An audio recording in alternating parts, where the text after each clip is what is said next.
Welcome to the Diet Doctor podcast. I'm your host, Dr. Brett Scher. Today, my guest is Professor Lucia Aronica. She is a PhD and professor at Stanford University, but she's taken sort of her circuitous path to get there. She's originally from Italy, and you'll hear in her lovely accent that she is pure Italian.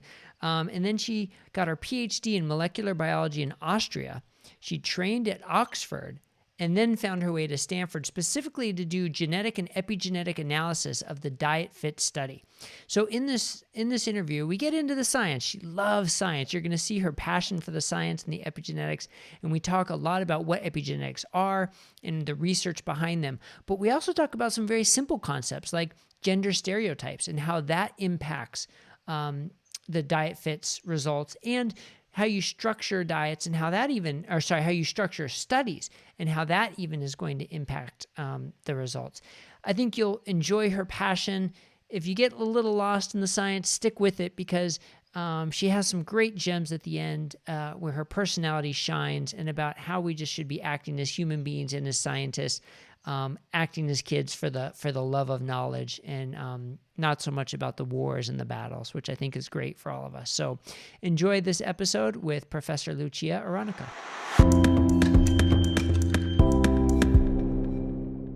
Lucia Aronica, welcome to the Diet Doctor podcast. Thanks so much for joining me. Thanks for having me, Brett. Yeah, it's my pleasure. So as a Stanford alumni, I always love having Stanford faculty on. It doesn't happen often, but when I get the chance to do it, I welcome it. I just wish you would have been there 20 years ago when I was at college. I would have loved to have taken your course, which I want to get to. But first, give us a little bit of your background, how someone came from presumably a pasta-eating family in Italy to get a PhD, to end up at Stanford, and now to be studying low-carb. Give us a little bit of your journey.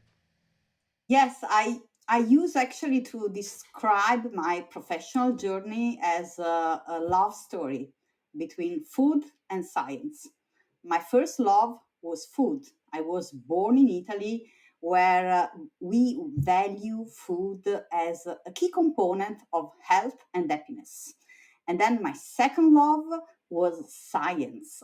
I moved from Italy first to the University of Vienna and then to the University of Oxford to study epigenetics. And epigenetics changed the world I looked at food. I started to realize that actually food is not only calories, but biological information. It's one of the most potent signals to our genes.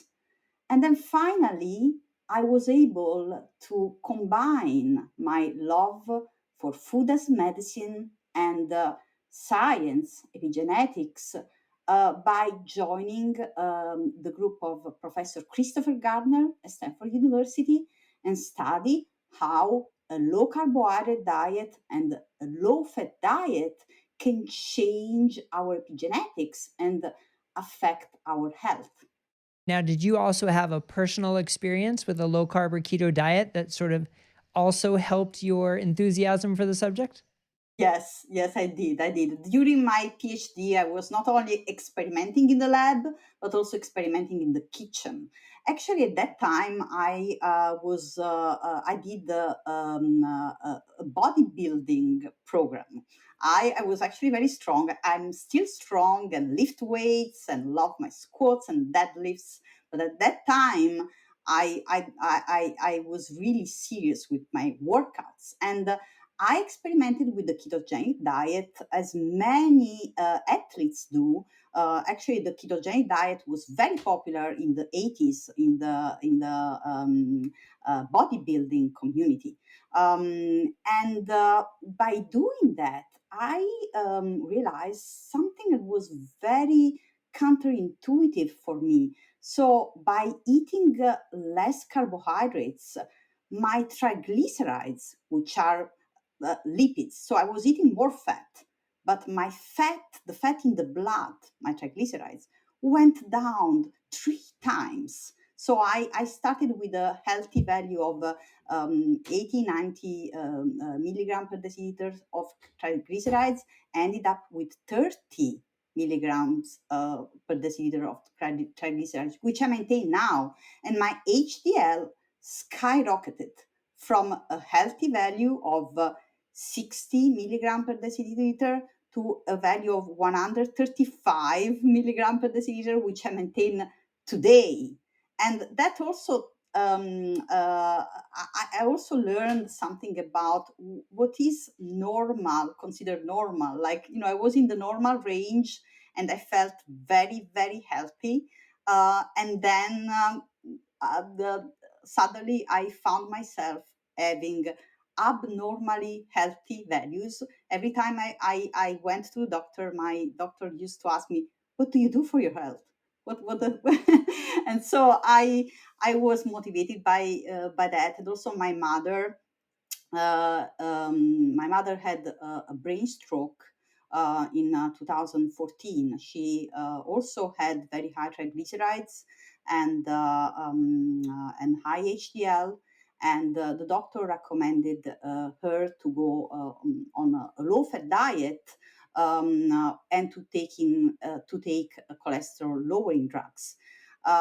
Inspired by my transformation story, I advised my mother to try instead a low carb, high fat diet. And after 2 months, her triglycerides went down. She went to the doctor, and the doctor asked her, "What did you do?" And she told the doctor, "I did the opposite of what you told me to do." I went high fat and no medicine, no medicine. So of course, this story also motivated me to yes to join the group of Professor Christopher Gardner, who was just launching in 2014 the largest study ever undertaken to compare low carbohydrates and low fat diets for weight loss. Yeah, so definitely want to get into that study. But first, a couple of things about what you said. I mean, as a cardiologist, I've never seen anything reduce triglycerides and raise HDL as well as low carb diets. And it was frustrating to me that I wasn't taught that. That's just something we're not taught. And that's what I love about your story. Sort of you approach it from a scientific standpoint and from a personal standpoint. And I see that so often when people actually study and learn the science and become aware of the science that's out there, and then they realize, there's something to this, and get the personal experience. That's what makes such like a heartfelt success. That what makes people really passionate about promoting low carb diets. At least it does for me, and it does for a lot of other people, because it's not talked about enough. And I really appreciate that approach. But you mentioned a couple words, big words. I want to go back and review about in your progress. You talked about epigenetics. You talked about food as a biological substance, as medicine, as affecting our genes. So give us sort of the overview of those topics and how you see their importance to health. Yes, the prefix epi means on the top. So epigenetics, epigenetic marks are molecular switches on the top of our DNA that can turn genes on and off, just like a dimmer switch modulates lights up and down in the room. And this can explain why DNA isn't destiny. Why, for example, you have the same DNA molecule in every single cell of your body, and yet your skin cells look different from your brain cells. So just think of your DNA as hardware, then the epigenome, the epigenetics, is the software that is different in every single cell of your body and turns on and off different genes in different cells so that they look and perform differently. And even animals and people that have the same genetics but different epigenetics can look very different from each other. Think of identical twins, but also the caterpillar and the butterfly, queen bees and worker bees. They've all the same DNA, but they can look very different from each other. Even identical twins can develop different predisposition to diseases as they get older. And I think one exciting property of epigenetics is that some epigenetic marks are permanent, as if written with a pen, but some others are written with a pencil, so they are potentially reversible. It's good news that some epigenetic marks are written with a pen, so that, for example, your skin cells don't suddenly turn into brain cells. But it's also good news that some epigenetic marks are written with a pencil, because it means that lifestyle can change your epigenetics. It means that lifestyle is biological information. So food is not only calories, but the biological information. Exercise also is not only about burning calories, but it's biological information. Emotions are biological information, and our health is actually a book in progress that we write every day, using our genes as the paper, our lifestyle as information, and epigenetics as either the pen or the pencil. A great description. And I think that's so important because so many people think their genetics is their destiny. And it's clear that that's not the case, that we can change. And the way you said it, food can change our gene expression, exercise can change our gene expression, and even how we feel in our emotions can change our gene expression. Now, that's something we didn't know, what, even maybe 10 years ago? Like, how new of a study is this? Yeah, no, it's we the field of epigenetics is has been booming in the last 20 years, and then probably in the past 10 years has been really booming. And I was actually very lucky to start my PhD when the Nobel Prize for RNA interference, which is just a kind of epigenetic information, was awarded in 2006. So I felt thrilled of starting to work in this field. Yeah, right place at the right time to kick off this great career. Now, so that interest is what brought you to Stanford to work on the DIETFITS study. And I'll give a quick summary, and then you can sort of take it from there, I guess. But it was a follow up to the A to Z trial. The A to Z trial showed that the people who were on the Atkins lost more weight than Ornish and Zone and other trials. And then the DIETFITS, as you mentioned, was the largest study to compare low carb versus low fat in a randomized trial. And at the end, it was considered a negative study, that there was no difference. But I think the details kind of speak a little bit differently. So tell us a little bit about your perspective of the DIETFITS trial, what it shows and what it doesn't show, and kind of what you're looking at as the next step. In the primary analysis of the study, which was published in 2018, we didn't find any significant difference in weight loss between the low carb and the low fat group. But to interpret these results, we need to consider an important aspect of the study design that led to some overlap in macronutrients distribution between the low carb and the low fat diet.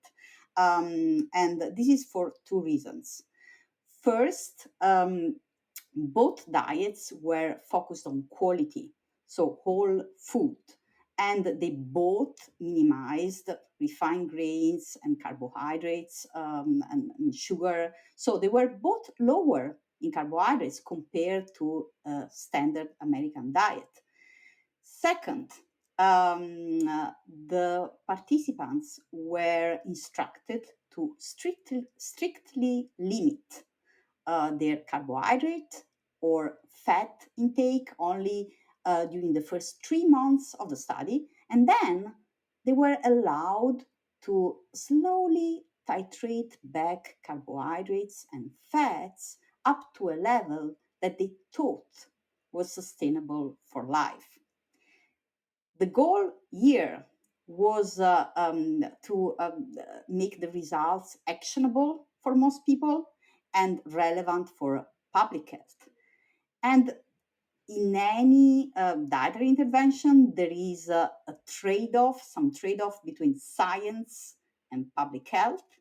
A more science-focused design, such as, for example, a metabolic ward study, is better at addressing the question of whether a diet is effective, whereas a more public health focused design is more effective at addressing the question of whether a diet is sustainable.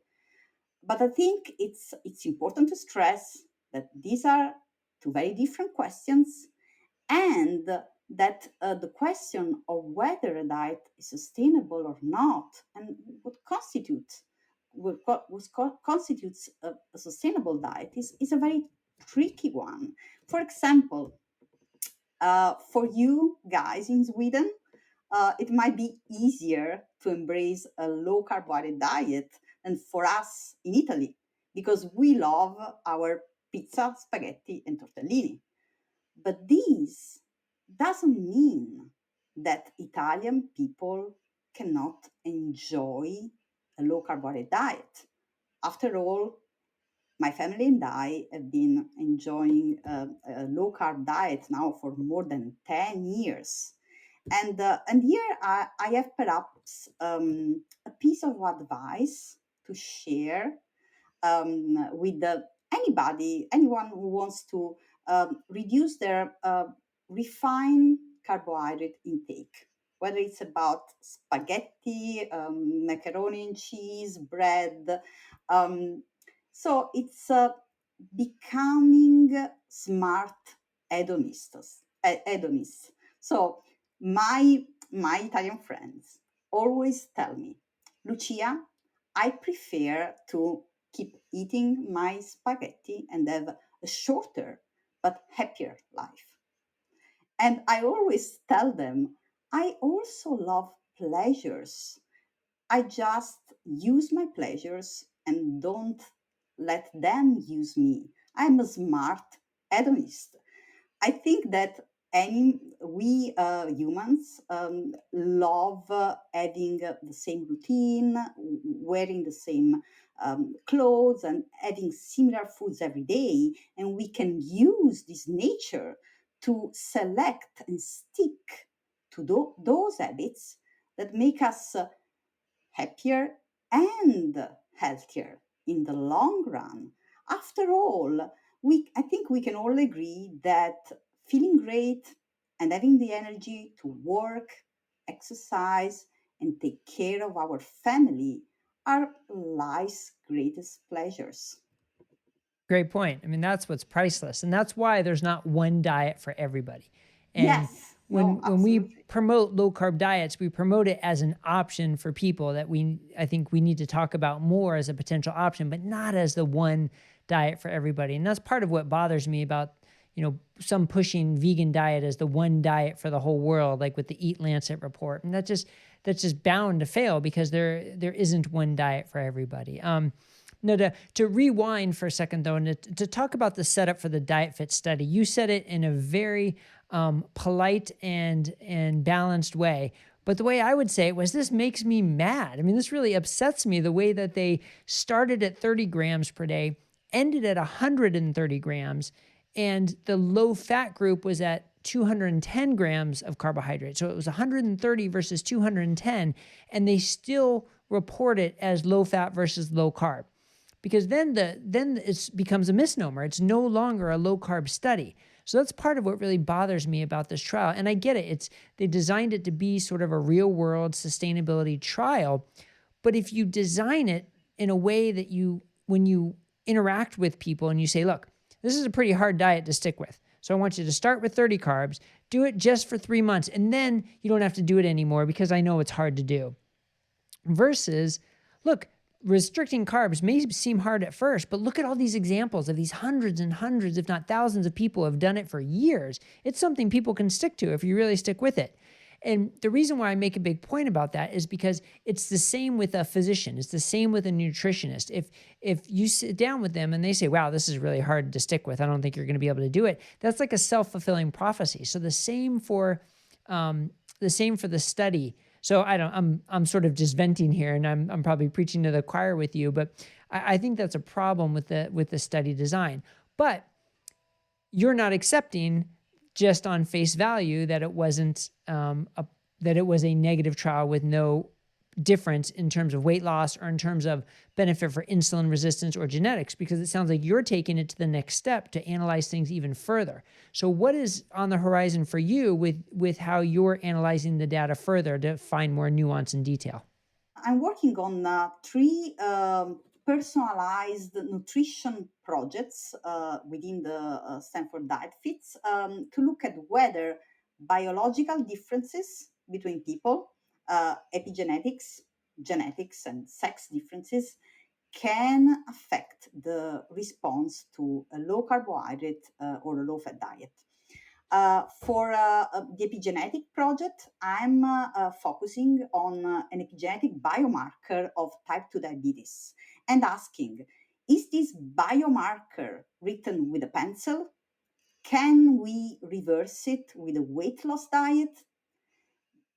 Is there a difference between the low carb and low fat diet?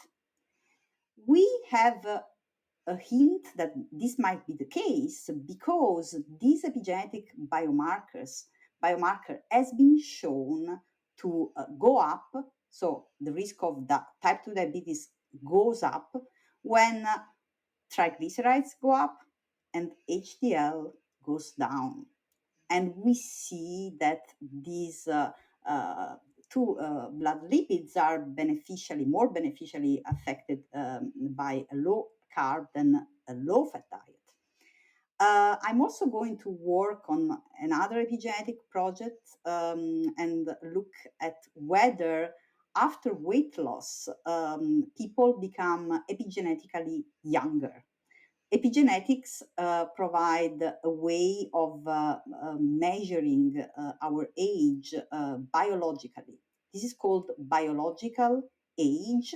It is the age of our cells and tissue, and it can be very different from our chronological age, which we typically measure by counting our birthdays.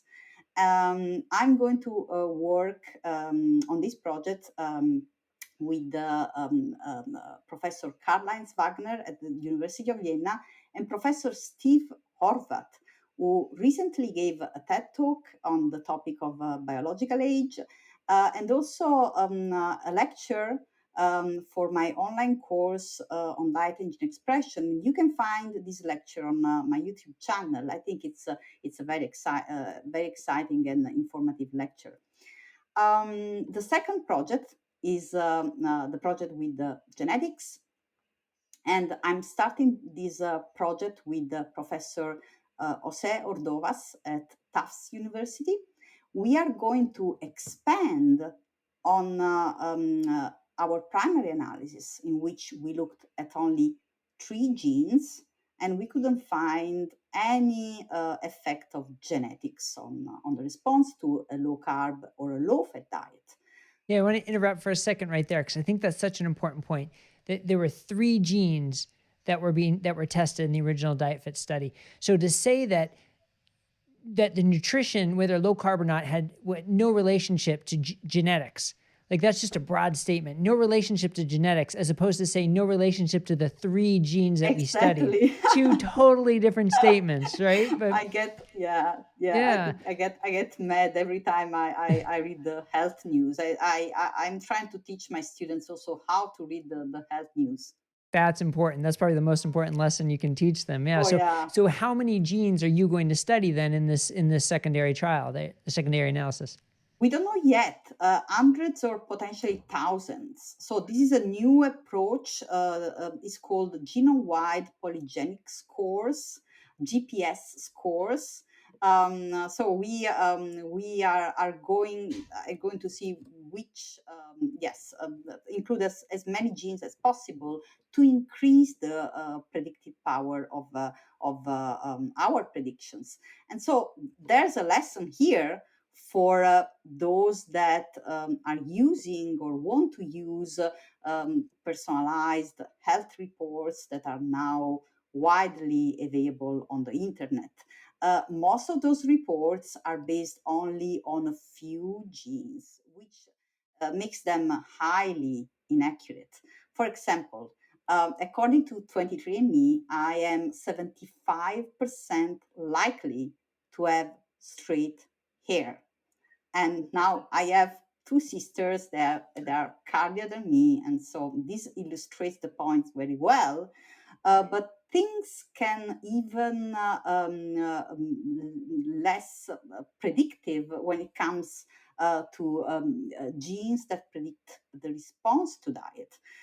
For example, most of the genetic variants that are claimed to be a contraindication for a high fat or a ketogenic diet were identified only in observational studies with no replication in intervention studies and in the context of diets that were high in both fats and carbohydrates. These diets are called obesogenic high fat diets, and there's a reason for that because they are bad for our health independently of which genes we have. This doesn't mean that I think the field of personalized nutrition based on genetics it's all smoke and mirrors. We do have already some examples of well researched genetic variants that can really affect how people respond to diet. For example, whether people are lactose intolerant or not, whether they can use effectively omega 3s from plants such as chia seeds, flax seeds. Most Caucasian can't, and this is relevant, for example, for vegan people. On the other side, some other people are at higher risk of low-grade inflammation when they eat vegetable oils or an excess of vegetable oils rich in omega 6s. And this is the case of almost all African people and might explain why African people are at higher risk of cardiovascular disease when they eat a Western diet, which is typically higher in vegetable oils and omega 6s. Yeah, there was so much in that what you just said that for the majority of these genetic profiles that people get focus far too much on one gene rather than looking at the whole picture. And the context is so important. And I have to repeat what you said, that most of those studies were observational studies on high carb, high fat diet. So how do we know at all if that applies to a healthier, low carb, high fat diet? And we don't, just because it hasn't been studied. But it doesn't mean you can throw out the whole genetic profile, because there are some genes that make a difference. And especially when it comes to omega-6, the polyunsaturated fatty acids, there's so much debate. There's so much mechanistic evidence that they're inflammatory and oxidizing and dangerous, and we should avoid them. And then you go to the clinical trials and the human data, and it doesn't translate. We don't see necessarily this overwhelming danger of eating omega-6 fats in the clinical trials.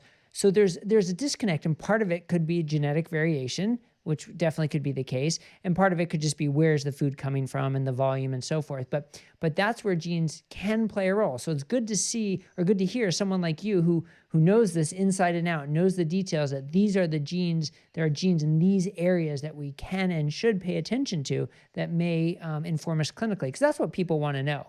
If I get this genetic profile, what can I change to help me? And that's a hard question to answer. Yeah, it is. I used to say to my students always assess context, avoid confusion, achieve control. When you read context, and then the question, what was tested in which context and for which people is so important. Right. And then the third part of the study that you're working on that we haven't gotten to yet, which I think is one of the most interesting, that you presented on at Low Carb Denver, And we have that talk on our website at dietdoctor.com for our members to see. They can see your whole talk there. But you looked at the gender specificities of how people responded to the low carb diet, how they complied with it, and the response they got. So can you tell us a little bit about that? Because I thought that was fascinating. Yes, that study is currently under review, so stay tuned. It will be hopefully published soon. We compared weight loss in men and women and found something surprising. So first, the men lost significantly more weight on a low carbohydrate diet than on low fat, whereas the women lost similar amounts of weight on low carb and low fat. And second, the women had the lowest adherence to the diet of all groups, which begs the question of whether they might, like the men, have lost more weight on the low carb than on the low fat diet had they only behaved well on low carb. Now, we don't know, we cannot answer this question, but we have a possible explanation as to why the women didn't behave well on low carb. Several studies indicate that women avoid fats more than men. And also, the women in our study reported to avoid fats more than men in our food questionnaires, which might have made for them more difficult to stick to a low carbohydrate diet, which is also high in fat. And everyone can test this hypothesis. Next time you go to the supermarket, just look around. It's no coincidence that every low fat yogurt is pink, but rather a very smart strategy of the low fat industry. So it really speaks to gender stereotypes. It's not just what toys kids play with, but it's what how we get marketed to and what we eat as adults. And it's maybe stereotypically a little harder for the woman to sit down and order the big ribeye with butter on it, whereas the man wouldn't think twice about doing that. So stereotypes really do play a role. And how people are portrayed on TV and movies, and it's always, I'll take the salad with the dressing on the side. And it really does affect society. It affects how people think. And I think that was reflected in that analysis, which is so interesting. Yeah. Yeah, it's interesting. And I think becoming aware of this stereotype can help people escape their pitfalls and take control on their health. Women, especially women. Now, you've also said before that you teach a couple classes at Stanford, and one of which that I thought was so interesting was one of the ketogenic diet and the fasting mimicking diet. And it's a very interesting combination to teach both of them. And first, that's awesome that there's a class about that. I think that's amazing and shows how far we've come in the science of nutrition. But tell us a little bit about this class, what you like about it, what are some of the things you teach and some of the main premises? Yes, first of all, fast mimicking diets are diets that mimic the biological effects of fasting and its benefits. And I teach that the hallmark of all fast mimicking diets is ketosis, so the production of ketone bodies. And therefore, there are many ways of doing a fast mimicking diet because there are many ways of producing ketones. Nutrition is a toolbox, and there's almost never only one way of doing a diet. And so you can do a fast mimicking diet by restricting what to eat, for example, carbohydrates in case of a ketogenic diet, when to eat, for example, with time restriction feeding, also known as TRF, where you limit your eating window to 8 hours or 10 hours in the day, or how much you eat. There are some protocols, for example, the prolonged diet by Professor Walter Longo, which is based on a strict calorie restriction, up to 500 calories for 5 days. All these modalities induce the production of ketone bodies, but also exercise induces the production of ketone bodies. Athletes, for example, go into ketosis after a workout, and exercise has some fast mimicking benefits, including autophagy. So all these modalities can actually synergize together. Now, of course,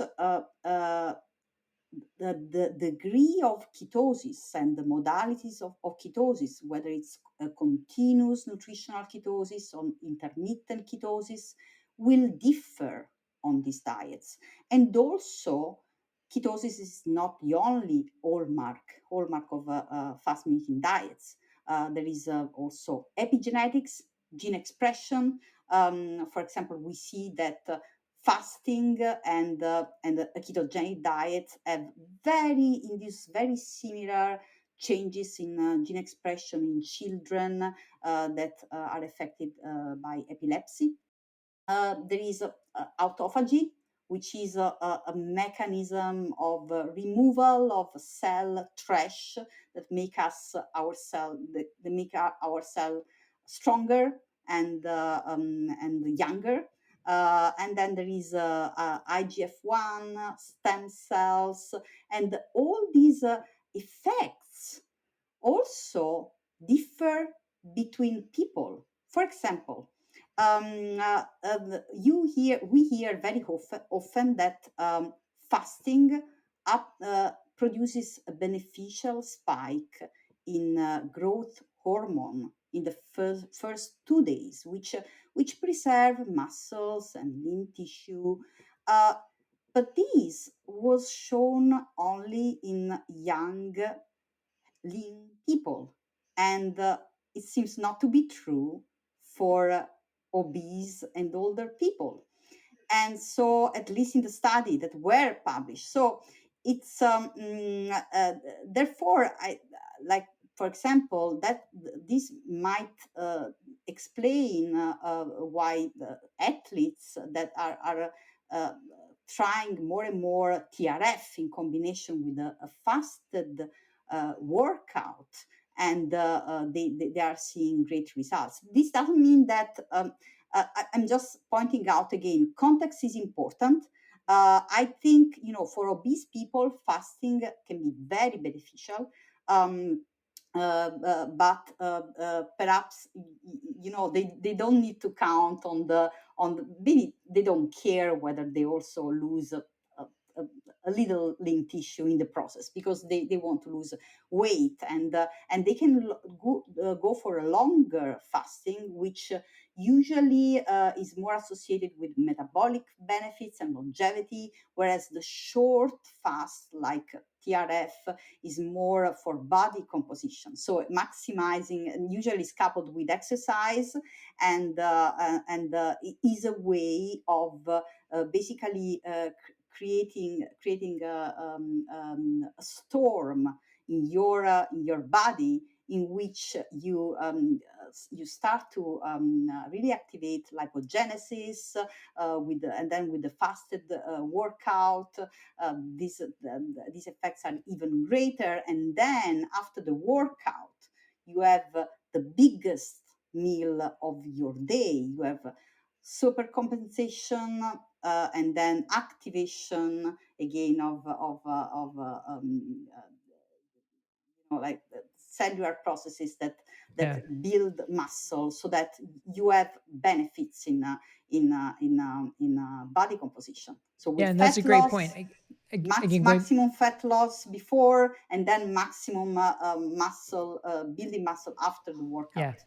So going back to context too, like if you're worried about losing muscle mass with fasting, any studies that have shown a correlation there, what were they doing for exercise? Were they doing any element of resistance training? Because it probably doesn't take much resistance training to counteract that loss or even maybe gain some lean muscle mass even while fasting, especially for the shorter fast. So I think, again, like you said, context is important.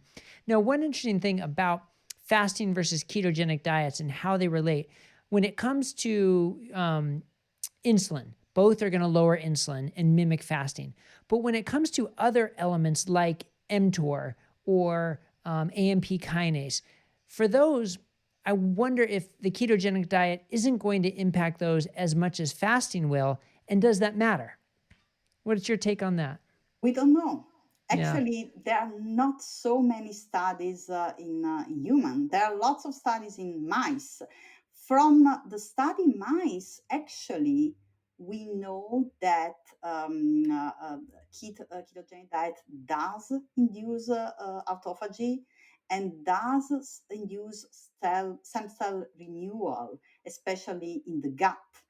Gut cells have a higher production of ketones always, so higher than the other cells. And apparently, this is necessary to maintain their stemness, their state of stem cells. So this was a recent paper, I think, published on Cell in 2019, showing that in mice, ketones are metabolites that instruct cell fate, so maintain stemness in the gut.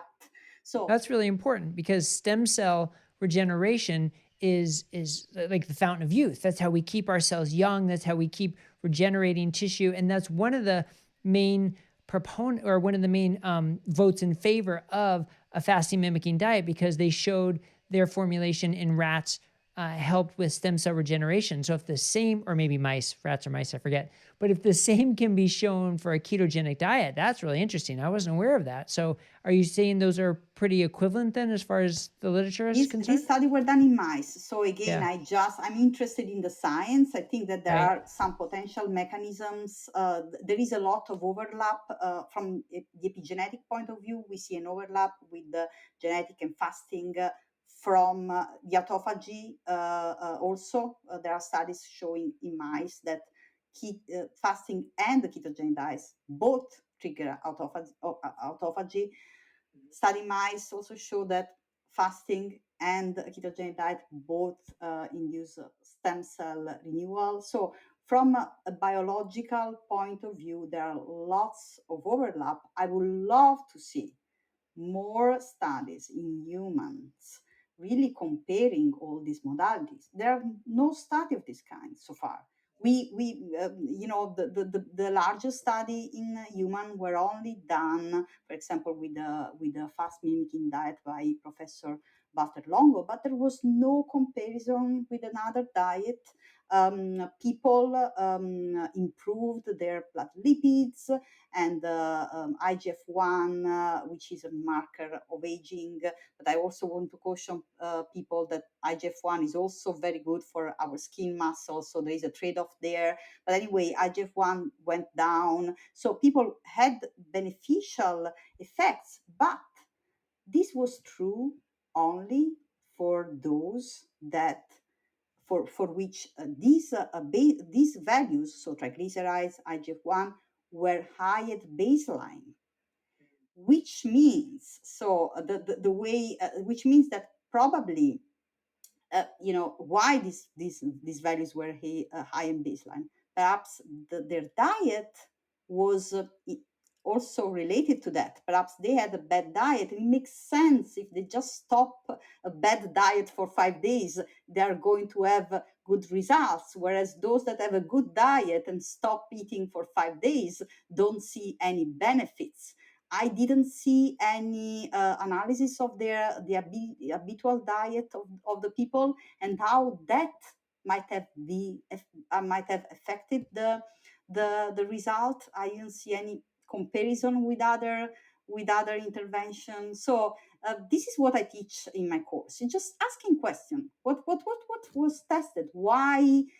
How the baseline values may affect what we see. It's just asking questions, I think, helps a lot to put things into context. So why do you think that is? I mean, that's a great example of how difficult nutritional science is to interpret, and how apparently hard it is to perform a really good nutritional intervention study. Does it all come down to money because these are expensive trials and there's no big pharmaceutical company to sponsor it? Is that the main factor there, or what do you see as the sort of hindering aspects of this? So this is a difficult question. I mean, I think that there are many reasons. Lack of funding is for sure a problem. Then there is the nature of science that is more about really asking the questions than thinking of having the answers. And sometimes it's also normal that we all have our biases that are also going to affect the study design. What I think is important is just to always try to challenge our beliefs and make sure that um, we don't let too much our biases influence also the study design. I think this is important. And then science is also a learning process as everything in life. So we then use what other studies or previous studies have found to then have new ideas and test new hypotheses so that we can make sure that there is a progressive advancement in science in the long term. Yeah, and that's a wonderful point about recognizing our own biases. And it applies to scientists too, because you can design a trial in a way that favors one outcome over another, simply by the interventions you do, the length of the intervention, what markers you measure. I mean, these are important factors when you design a trial, and bias can really creep into there. So, as someone who has a personal experience with the keto diet, I imagine this is something you have to fight with yourself too, to make sure you're not trying to just find a study that promotes a keto diet, but actually to use legitimate scientific techniques in a most unbiased way possible. Is that something you wrestle with? Oh yes, of course I do, and especially, but I think that teaching helps me to really check on my own biases, and I also learn a lot from my students. For example, some of my most engaged students are actually vegans. That, for example, for the class on ketogenic diets, by getting interested in the biology of ketogenic diets and framing ketosis as one of the most powerful biological signals of fasting, they actually become open-minded. They try a ketogenic diet. They get that a ketogenic diet is not necessarily all about meat and butter, and you can have a pescatarian version of keto, even plant-based version of keto. And they really thank me for the thought-provoking course, which makes me very happy because I think that using an inclusive language is so important for improving science and society in general, even not only in the classroom, but when on social media or even for scientists at the conference. I can give you an example. I think most scientists use a lot of scientific jargon when they give a presentation, and this is an exclusive language. So they never get clever questions from the audience because they are just not communicating with the audience. I try to use an inclusive language even when I present at conferences, and I get the best questions because my message lands where I want it to land. And I learn a lot from the audience. So if we all want to learn more and improve science and society, we need to be more inclusive in the way we communicate.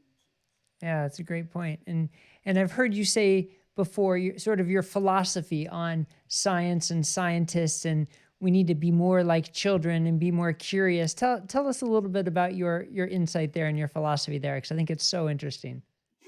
Yes, I think I might be an idealist, but I think that humans have an inborn love for knowledge, and we can use this knowledge to improve our lives. So we have all been children, and we have all loved to ask questions to our parents.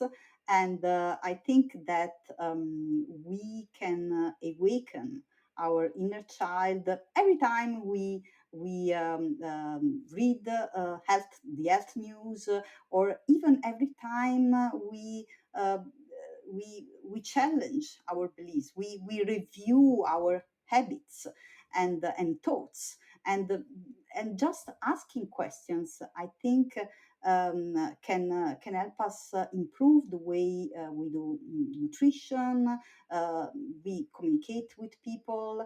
And my message, I think, final closing remark I would like to make is that making questions can help us move from polarization to personalization in nutrition, and make love and not war with food.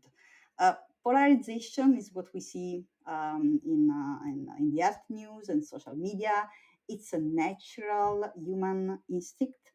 It's our need of belonging to a tribe, a group of people with similar beliefs that make us feel safe and supported. But I think that polarization is comes to with a high cost for public health, and goes against the essence of science, which is more about asking questions than thinking of having the answers. And so I think that by asking questions, we can bring everyone into the conversation and change science and society. Yeah, it's a wonderful, wonderful way to end it on that note. Very cheerful, optimistic note of what science can be, and how we can all learn. And what scientists and individuals, we can all learn by asking questions and not being so dogmatic, but actually searching for answers. I think that's wonderful. Now, you mentioned a YouTube channel. Tell us what the YouTube channel is, and if there's any other places people can find you, because I know after this interview, people are going to be interested in hearing more about you and your perspectives and all your amazing research that you're doing. Yes, I have a website where people can find a mailing list to receive updates about my projects, publications, and courses. I have a Facebook and Instagram page at Happy Wellness, of my course, online course on diet and gene expression, where I share some projects of my students and some knowledge bites about epigenetics. And I have this YouTube channel where I upload some of my presentations and some videos. I'm not very active on social media, so it's a good idea to subscribe to those channels to get to a notification when I do have something meaningful to share. Very good. Well, thank you so much for your perspective and your knowledge. Good luck with all the research projects you have going on, and I really look forward to seeing what comes of those. That should be very exciting. And thank you for taking the time to join me. For having me.